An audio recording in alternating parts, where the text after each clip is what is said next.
Long since erased from the records of time, there once existed two European clans who served as overseers of history for the powers that be. The Umbra Witches, dwellers of the darkness, and the Lumen Sages, controllers of light. Hi guys, I'm back with a new video. The last video was something new I wanted to try, but ultimately I think I'll leave the theory and analysis videos to other people.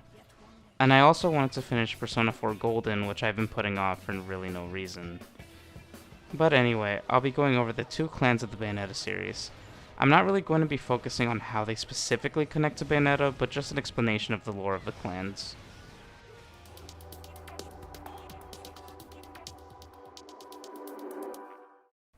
The Umbra Witches and Lumen Sages were overseers of history.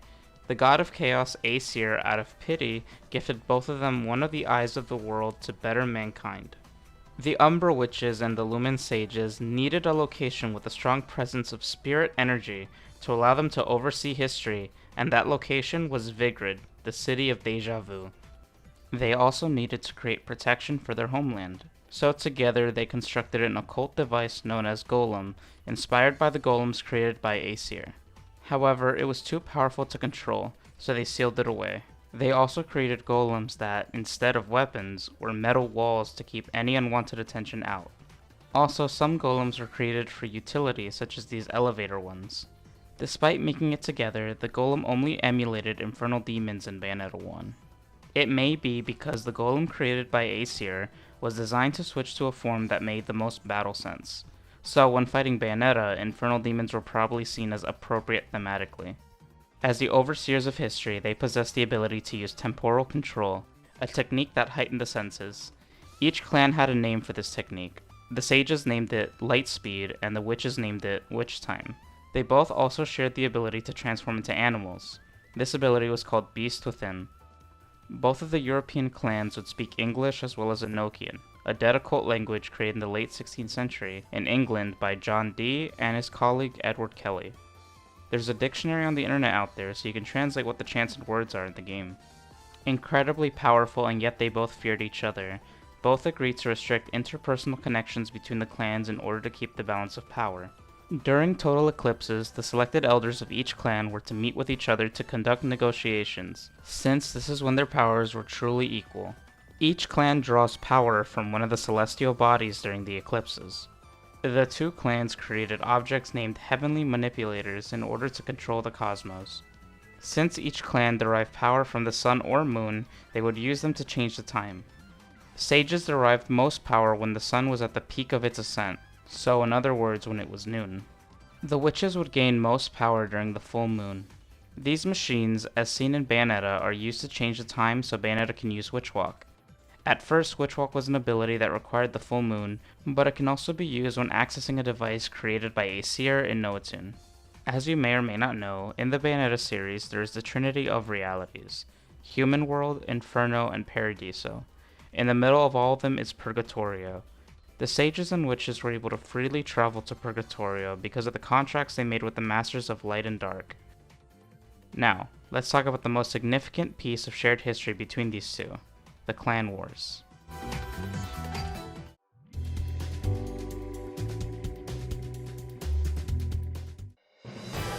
As I stated earlier, the Umbra Witches and Lumen Sages feared each other's power, and the elders would hold meetings during the eclipse. However, two star-crossed lovers broke the ancient tenet of their faith and produced a child. As we know, the lovers were named Balder and Rosa, and their child, Cereza. This drew the power balance out of whack. After this was discovered, Balder and Rosa were punished. Balder was exiled from his clan, and Rosa was imprisoned, and Cereza was raised by the witches and had to be kept away from learning the dark arts. Despite the punishments being dished out, each clan still blamed each other for what happened. A series of conflicts began between them and eventually became a giant war that spanned all of Europe. According to Bayonetta Bloody Fate, the conflict that led to the war was probably when the sages wanted to awaken Jubileus and were denied by the witches. The war was fought over the possession of the left eye, which would be bestowed upon Cereza once she awoke to her potential. Conflicts between them upscaled all the way to angels and demons fighting each other. The The Lumen Sages contracted the Angels of Paradiso to help them, and the Umbra Witches contracted the Demons of Inferno, which led to a war that lasted 100 years.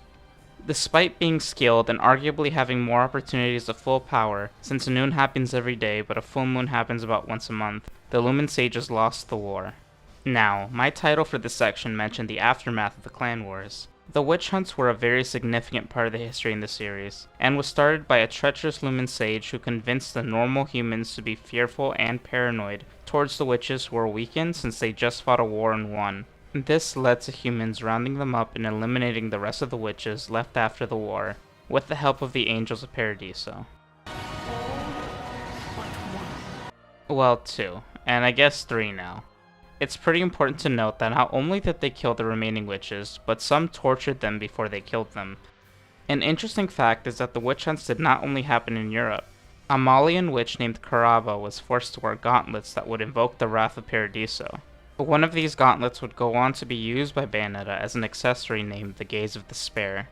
During and after the clan wars, the Lumen Sages and humans would desecrate the resting places of the Umbra by placing the Lumen Sage seal of the sun on top of them to prevent them from escaping the tomb should they ever return. The Umbran resting places in Bayonetta 2 were shattered by Lumen Sages, causing their souls to be flung into a rift of time and space, never to be saved.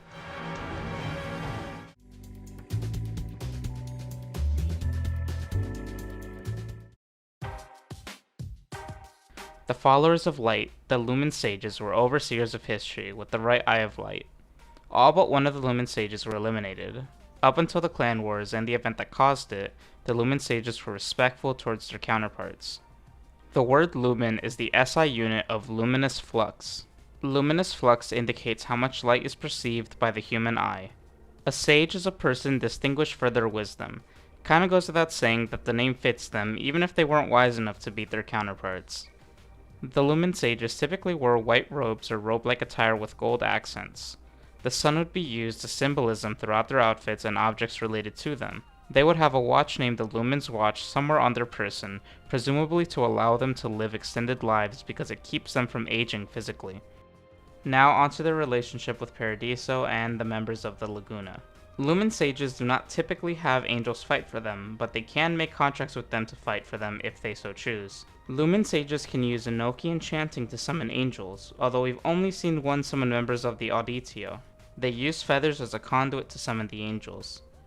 When Lumen Sages move, small golden Enochian letters appear by their feet, and when they're hurt, red feathers fall. Sages would worship Jubileus, the highest ranking member in the hierarchy of Laguna. When Lumen Sages die, they are taken to Paradiso. One of the fates that await them is their souls being sacrificed to the angel worship to become a part of it. It is said to be the highest form of bliss. Their final resting places reside in the land of the Crescent and Sunrise Valleys. Now, are Lumen Sages an all-male clan? The answer may surprise you. Maybe. Hideki Kamiya has said that Lumen Sages have female members in the clan. However, he also stated that only male members become Lumen Sages. So maybe they're all male, which would make the tenet of no intersection make sense, but who knows. There are only 3 real sages that are of note in the series technically. The Lumen Elder, who isn't that mentioned really, and there's a sage named Inferno Slayer, a renowned sage who mercilessly slaughtered demons and was praised until he wasn't. People feared his power, and he was exiled. And his fate after being exiled is unknown, however we do know he died since the last Lumen Sage is whom I'm about to mention. The last Lumen Sage to possess the right eye of light, Father Balder, an ambitious and cold sage with a soul possessed by pure evil. Balder started the witch hunts after the war out of fear that the Umbra Witches would disrupt the balance of the world without the Lumen Sages to keep them in check. This was because the Laguna deceived him by saying the witches were planning to rebel, but this was because the denizens of Paradiso wanted to capture both of the eyes of the world to resurrect Jubileus, and they needed both the witches and sages dead to do so. Anyway, onto their dark counterparts, the Umbra Witches.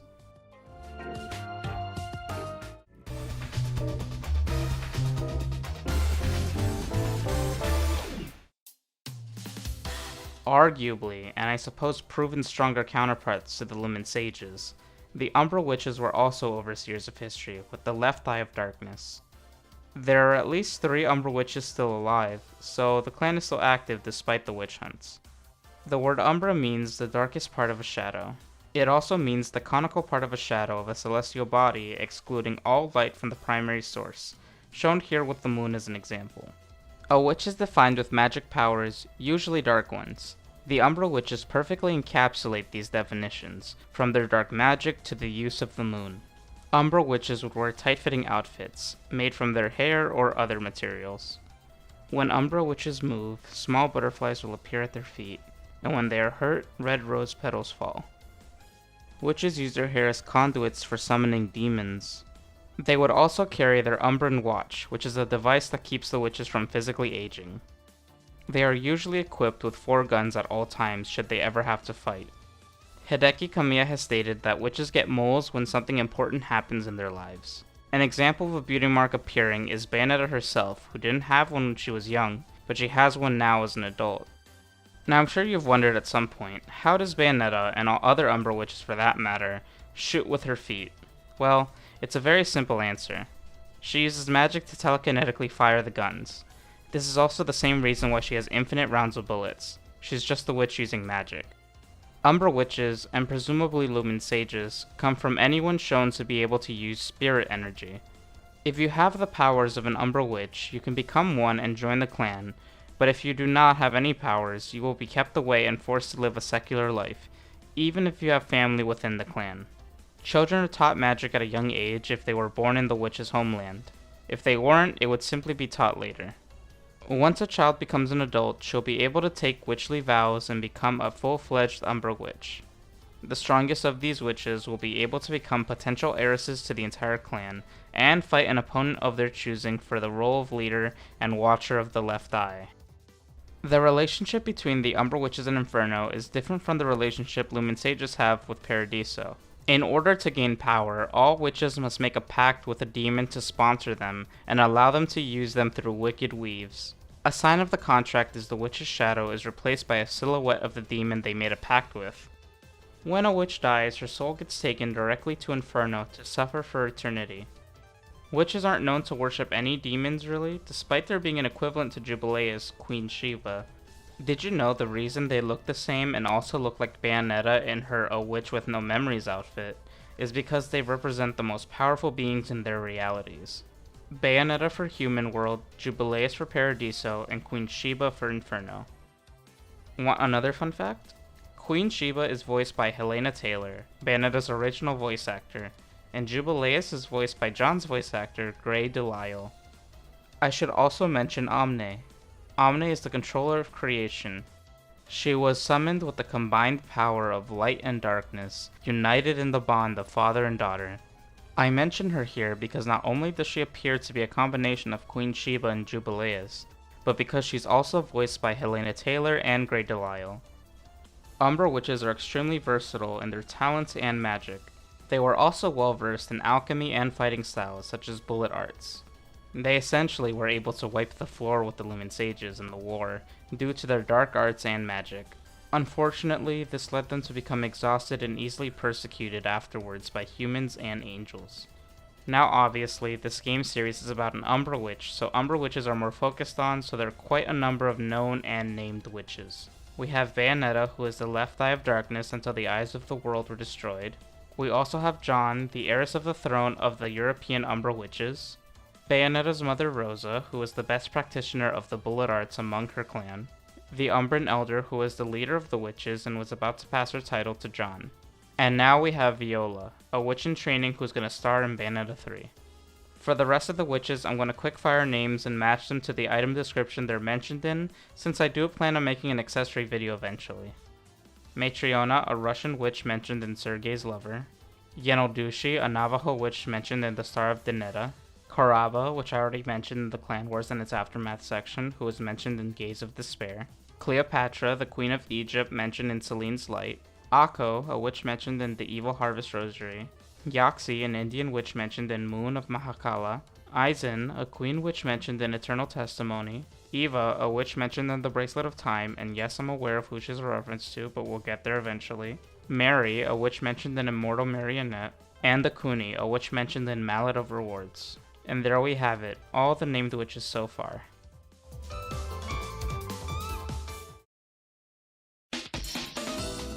Well, that was fun for me. I hope you all liked this video too.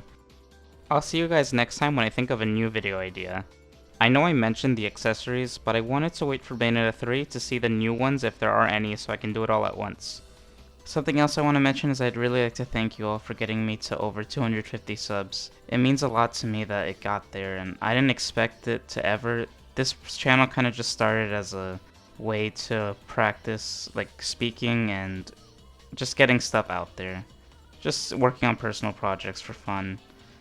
But it's really nice to see some of you like what you see or hear. Just thank you so much, and I can't wait to see you all next time. Bye.